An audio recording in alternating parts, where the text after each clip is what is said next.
Et on retourne sur ces images en direct avec, au fond, on voit se dessine la tour du stade olympique. On est dans l'est de Montréal. La caméra est à bord donc de cette caravane qui précède les 1000 cyclistes qui sont partis du Saguenay-Lac-Saint-Jean jeudi, qui ont traversé le Québec. Et pour avoir fait à quelques reprises le grand défi Pierre Lavoie avec mon ami Pierre Lavoie, ces derniers moments, c'est toujours très émouvant. Pierre Lavoie est toujours devant avec ses enfants, sa conjointe généralement. Je n'arrive pas à les différencier sur ces images là, parce que c'est trop loin. Mais Pierre est là lui-même, évidemment. Et donc, tout le monde rentre à la maison, si on peut dire, même si ce n'est pas tout le monde qui habite à Montréal. Et il y a donc ce sentiment du devoir accompli. Et évidemment, au-delà de l'exploit sportif, parce que c'est un exploit sportif, mais en même temps, c'est un exploit qui permet à tout le monde de participer. Ce sont des randonnées de 80 à 130 km en général. Et les cyclistes bien entraînés peuvent le faire. C'est surtout une occasion de défiler à travers le Québec et de montrer que le sport peut s'intégrer dans la vie. Et toutes ces personnes qui participent, donc, l'objectif, hein, Paul, c'est de faire en sorte que ces gens-là, donc, inspirent les autres et montrent que les saines habitudes de vie, dont parle toujours Pierre Lavoie, bien, c'est quelque chose de concret, que ça existe, que ce sont des gens ordinaires. Pendant que vous êtes à l'intérieur avec les cyclistes qui arrivent à l'intérieur de l'enceinte olympique. Effectivement, les cyclistes viennent de faire leur entrée à l'intérieur du stade olympique après cette belle grande descente. Et c'est à peu près à la seconde ou à la minute où on avait prévu leur arrivée. Et avec Pierre Lavoie en tête, celui qui a initié d'abord en 1999 dans sa région du Saguenay-Lac-Saint-Jean un défi Pierre Lavoie, qui après quelques éditions, 4 pour être exact, a commencé à l'étendre à la grandeur du Québec. Et en 2009, c'était le premier grand défi Pierre Lavoie. Je vous le rappelle, ils viennent de parcourir 1000 km en 4 journées. Et là, je vous laisse entendre l'ambiance ici au stade olympique pendant quelques secondes au moment où ils vont franchir le fil dérivé des 1000 km.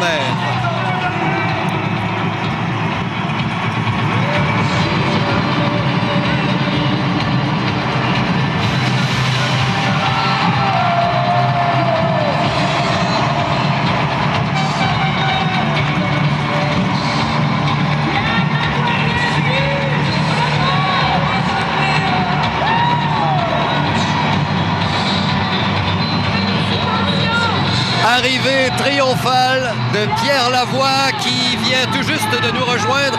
Pierre, tu m'entends bien? Oui. Pierre, ça a commencé il y a 20 ans par un défi Pierre Lavoie dans ta région natale. Et là, c'est la 11e édition d'un 1000 km. Es-tu toujours aussi étonné et exalté de voir ce que tu as créé? Sincèrement, oui. Le mouvement grandit maintenant à travers les gens, à travers les parents, à travers les cyclistes, à travers les médecins maintenant qui prescrivent. C'était mon rêve au départ de créer un mouvement social sur les saines habitudes de vie. Et à chaque année, ça grandit. On le voit sur les routes, on le voit dans les écoles, on le voit finalement à travers les cabinets de médecins. Bientôt, ce seront nos grandes marches, il y en a 100 au Québec.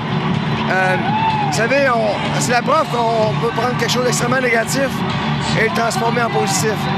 C'est aujourd'hui l'héritage de nos enfants, nos Raphaël, c'est le grand défi Pierre Lavoie, il leur appartient. C'est grâce à eux. Parce que moi, à l'époque, j'aurais jamais pris mon vélo pour pédaler pour cette cause. Elle est devenue ma cause, cette maladie génétique, mais elle a finalement créé un grand mouvement social.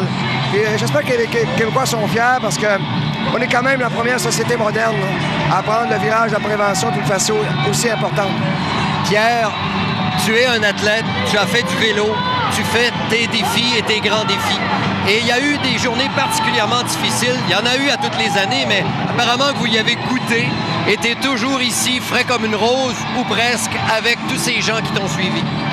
Effectivement, c'était cette 11e édition, c'était dans les plus difficiles. On a affronté le vent, la pluie, les montagnes. C'était quelque chose qui, selon moi, amène dans l'inconfort, mais qui en même temps te rend plus fort. Ça fait partie de l'aventure. Mais ce qui est important pour nous, c'est de créer quelque chose d'assez unique. C'est unique au monde, le grand défi. Ça se voit pas dans le monde. C'est souvent chronométré avec des groupes. Nous, c'est pas ça. C'est dans l'inclusion. Participer, changer notre mode de vie. On passe des messages à travers les gens durant cette fin de semaine, mais on ne les passe pas dans le confort. On les passe dans l'inconfort. C'est sûr, quand on part, on souhaite le beau temps. mais il est rarement au rendez-vous. Et il n'y a pas de défi si c'est trop dans le confort, on est d'accord. Pierre, je m'en voudrais de te dévoiler quelque chose que tu ne saurais pas, mais tu es probablement au courant. Les 215 équipes ont amassé plus de 2 310 000 $ pour la Fondation des écoles parrainées. Ton commentaire? Bien, pour moi, c'est la plus grande contribution de personnes en dehors du système d'éducation à l'éducation.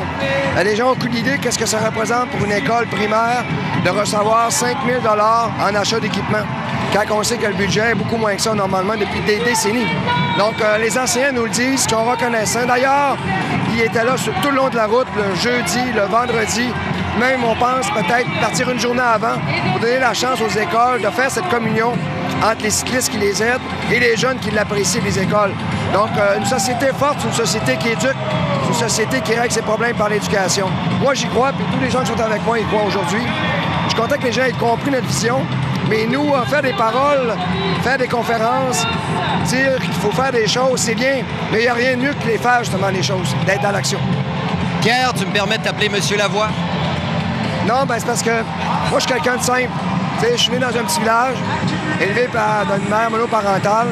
Puis je m'identifie beaucoup aux Québécois parce que je suis un Québécois simple, mais qui est capable de soulever des gens pour les amener dans la bonne direction. Alors, Monsieur Pierre, merci, félicitations 1000 fois. Merci beaucoup. Merci. Voilà, c'est Pierre Lavoie du Grand Défi du même nom. Et vous voyez à côté, nos collègues Émile vous montrent, tiens, un personnage que je vois arriver. Nous allons aller à la pause, mais Andy va rester avec nous. Andy Mailly-Pressoir de TVA Sport, qui, comme vous le constatez, ne s'est pas habillé que pour la circonstance. Et nous allons lui demander de nous parler de ses spasmes musculaires lorsque nous reviendrons de la pause. À plus tard.